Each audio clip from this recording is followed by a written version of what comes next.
Assalamualaikum warahmatullahi wabarakatuh. Hari ini saya akan mengajar topik kedua, bahagian akidah yang bertajuk akidah Islam. Jadi saya nak semua pelajar boleh buka buku teks ataupun melihat paparan yang saya sedang tunjukkan sekarang ni. Buku teks muka surat 75. Kita akan bacakan sama-sama petikan yang ada dekat buku ni. Ni daripada akhbar utusan pelajar, edisi cinta kepada Allah Subhanahu Wa Taala. Tajuk dia Islam agamaku. Beliau seorang pemuda yang terkenal dengan wataknya yang keras, berani dan berdisiplin tinggi. Dahulu beliau seorang pemuda yang amat kuat menentang dakwah Nabi sallallahu alaihi wasallam. Namun cahaya Islam telah menembusi jiwa beliau ketika mendengar ayat-ayat suci Al-Quran. Beliau digelar oleh baginda Rasulullah SAW sebagai Al-Faruq, yang bermaksud pemisah antara hak dengan batil. Begitulah hebatnya kisah pemuda yang mendapat nur Islam ini. Islam semakin dihormati dengan kehadiran beliau. Islam semakin dimuliakan dengan pengislaman insan hebat ini. Beliaulah yang bernama Sayyidina Umar bin Al-Khattab. Sekarang kita teruskan dengan perbualan antara Ustazah dengan Anas berkaitan pengertian akidah. Anas, apakah yang kamu faham daripada petikan ini? Seorang insan yang dahulunya menentang Islam akan memeluk Islam, Ustazah.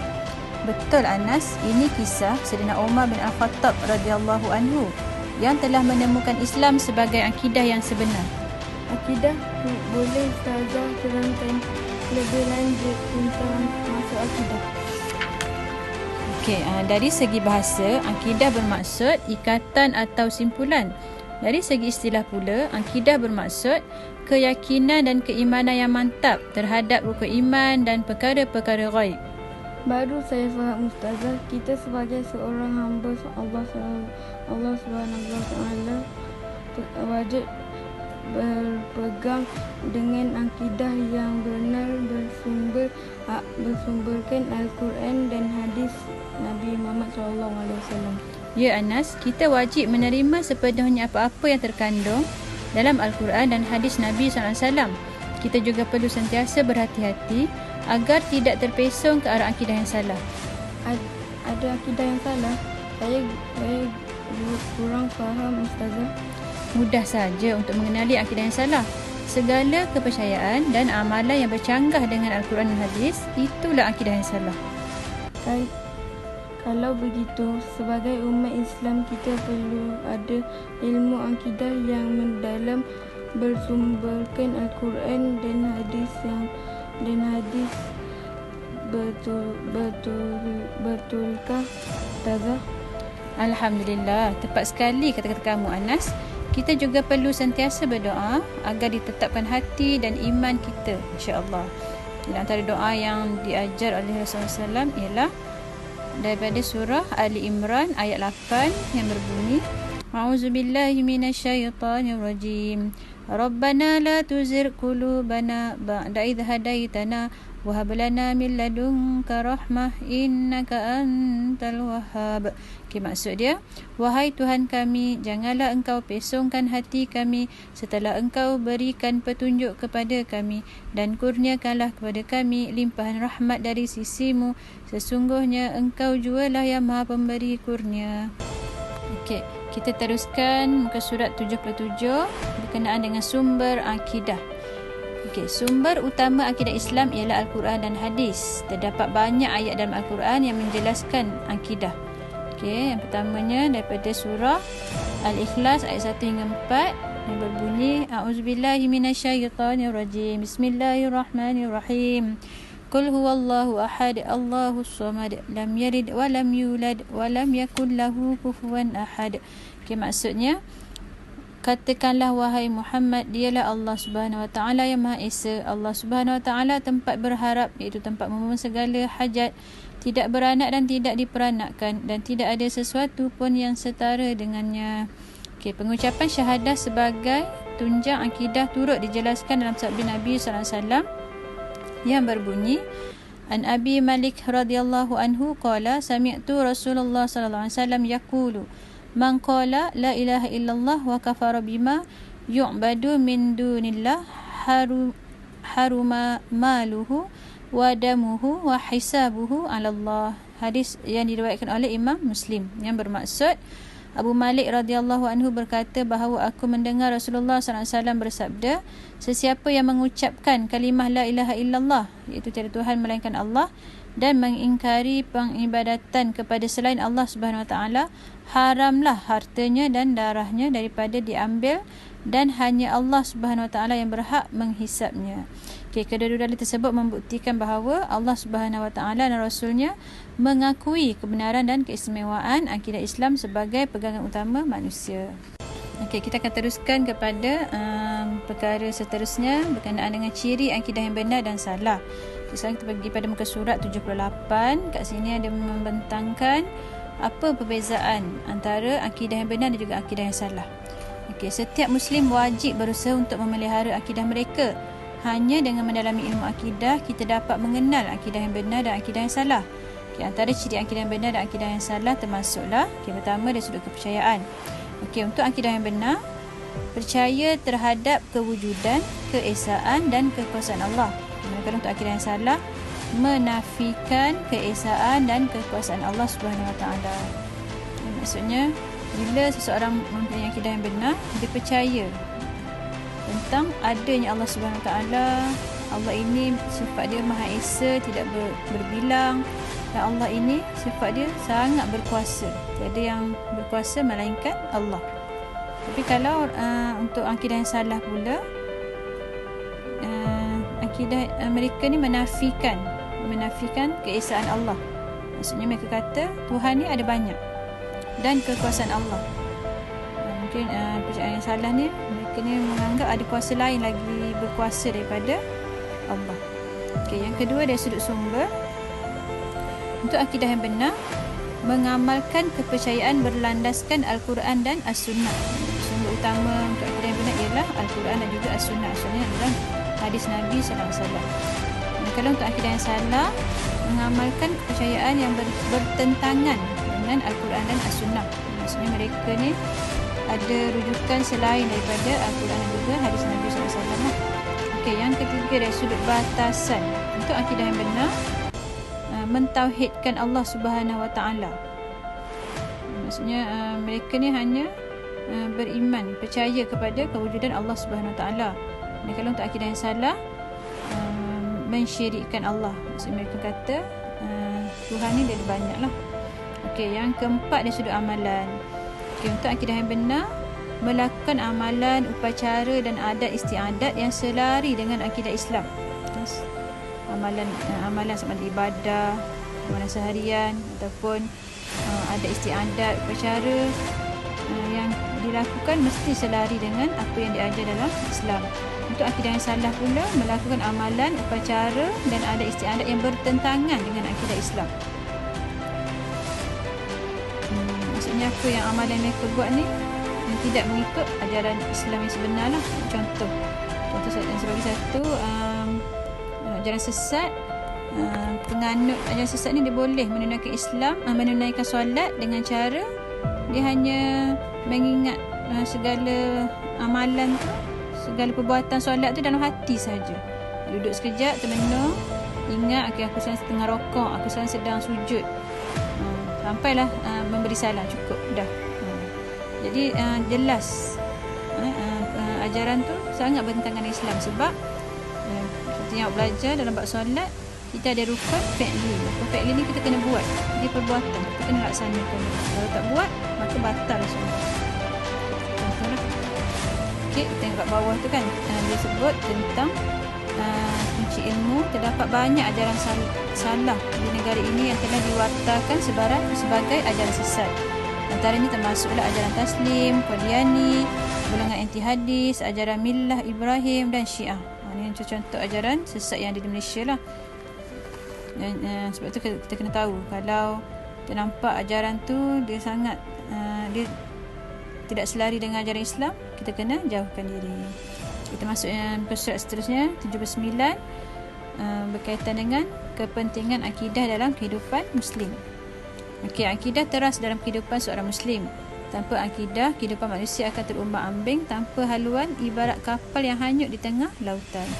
Jadi kita akidah ni sebenarnya dia merupakan petunjuk kita lah, petunjuk panduan kita. Kalau tak ada panduan yang betul, maka hidup kita akan terombang-ambing lah. Jadi apa kepentingan akidah dalam kehidupan seorang Muslim? Pertama sekali, membentuk jati diri sebagai Muslim sejati. Jadi sebagai seorang Islam, kita kena ada satu jati diri. Jati diri ni macam pegangan lah. Pegangan kita ataupun kita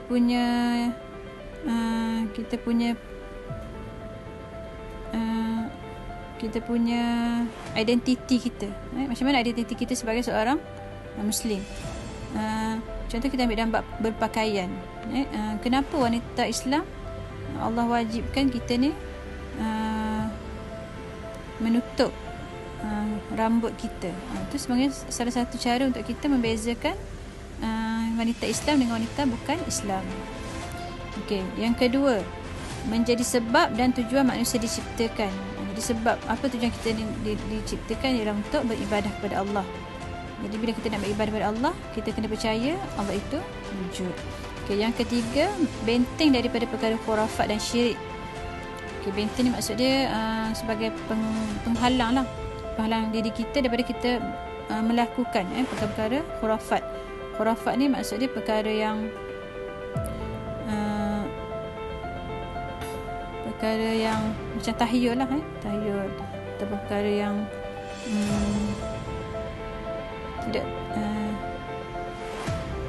tidak benar lah, ataupun bertentangan dengan Islam. Apa contoh perkara khurafat? Okay, contoh dia ada banyak. Okay, antara yang saya boleh bagi, saya ingat dulu kan, orang dulu kalau budak kecil, baby kan, budak kecil, orang dulu dia suka pakaikan macam tali kan, tali warna hitam, tali macam gelang lah kan, dekat tangan, dekat kaki, dekat perut.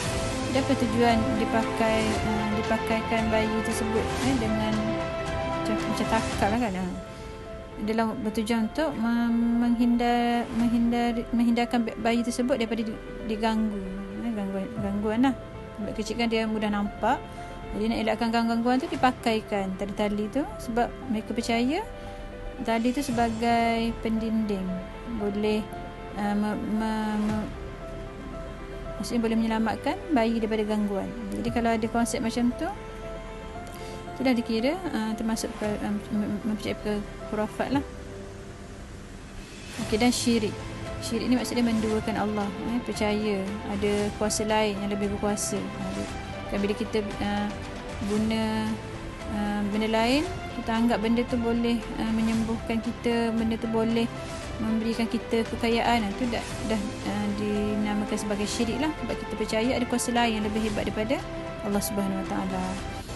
Jadi kalau kita ada akidah yang bagus dalam diri kita, kita akan ada kepercayaan macam tu lah, dan kita akan percaya benda tu sebagai salah satu cara sahaja. Contoh macam kita makan ubat, kita perlu makan ubat untuk kita sembuh, tapi yang menyembuh kita adalah Allah. Kadang-kadang ada orang dia makan ubat tapi tak sembuh pun, sebab Allah tak nak bagi dia sembuh. Jadi kita kena letak kepercayaan macam tu lah. Makan ubat ni sebagai satu usaha je, sebab kita memang kena berusaha. Yang nak menyembuhkan kita, yang nak bagi kita sihat, itu semua adalah dengan kuasa Allah. Okey, yang seterusnya, syarat amalan terima Allah. Okey, contoh kita solat. Kita solat. Jadi kalau kita ada kepercayaan akidah yang betul, solat kita Allah akan terima. Tapi kalau kita mempunyai akidah yang salah, contoh kita ikut jalan sesat, tapi kita solat, maka solat kita Allah tak akan terima. Okey, yang seterusnya, pintu kebahagiaan di dunia dan di akhirat. Jadi kalau kita ada akidah yang betul, kita akan bahagia di dunia dan kita akan bahagia juga di akhirat kelak. Dan terakhir adalah tunjang kekuatan umat dan negara Islam. Bila kita ada kesatuan akidah di kalangan umat Islam, dia akan jadi satu kekuatan lah untuk umat Islam nak bina satu negara Islam. Kalau masyarakat dekat Malaysia ni kita ada macam-macam pegangan, tu yang kita risau. Kita akan bergaduh sesama Islam sebab ada akidah yang tak sama. Dia rugilah kat situ. Okey, yang terakhir untuk hari ini adalah macam mana kita nak Islam agama yang benar. Okey. Yang pertama sekali, macam mana kita kata Islam ni agama yang benar? Yang pertama, kebenaran Islam terbukti menerusi sifatnya yang bersesuaian dengan fitrah manusia. Ni kita dah belajar tajuk yang sebelum ni kan. Macam mana secara fitrahnya manusia ni perlu pada agama. Pada agama. Dan kita nampak Islam ni, apa yang terkandung dalam Islam ni banyak yang sangat bersesuaian dengan fitrah kita sebagai manusia lah. Contoh, fitrah kita sebagai manusia,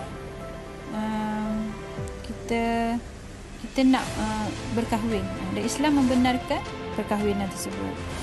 Yang kedua, sumber yang sahih. Al-Quran diturunkan oleh Allah Subhanahu Wa Taala sebagai panduan hidup. Kebenaran Islam terbukti dengan kebenaran Al-Quran yang tetap terpelihara daripada penyelewengan sehingga hari kiamat. Okey. Jadi Al-Quran ni Allah adalah kitab Allah yang Allah jaga. Maksudnya tak akan ada satu pun perubahan yang akan berlaku dalam Al-Quran sehingga hari kiamat. Jadi memang kita percaya sumber akidah kita adalah sumber yang sangat benar lah. Yang terakhir, yang ketiga, martabat Islam yang tinggi. Islam agama yang tinggi kerana Islam datang daripada zat yang maha tinggi. Ketinggian Islam terbukti apabila agama ini mampu mengatasi ilmu dan kajian manusia. Islam juga merupakan penyelesai semua permasalahan umat dan penunjuk jalan yang terang kepada manusia yang berada dalam kegelapan. Jadi Allah ni sifat dia sangat dia maha tinggi. Jadi sudah pastilah agama yang dibawa oleh Allah ini adalah agama yang sangat hebat lah. Okay. Sebab itulah dikata terbukti bila agama ini mampu mengatasi ilmu dan kajian manusia.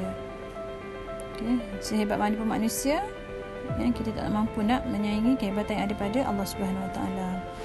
Jadi saya rasa setakat saja penerangan Ustazah berkaitan tajuk kita hari ini, iaitu akidah Islam. Semoga pelajar-pelajar Ustazah semua dapat memahami dengan baik apa yang telah saya terangkan. Sehingga kita berjumpa lagi untuk PJPR akan datang. Sekian dahulu. Assalamualaikum warahmatullahi wabarakatuh.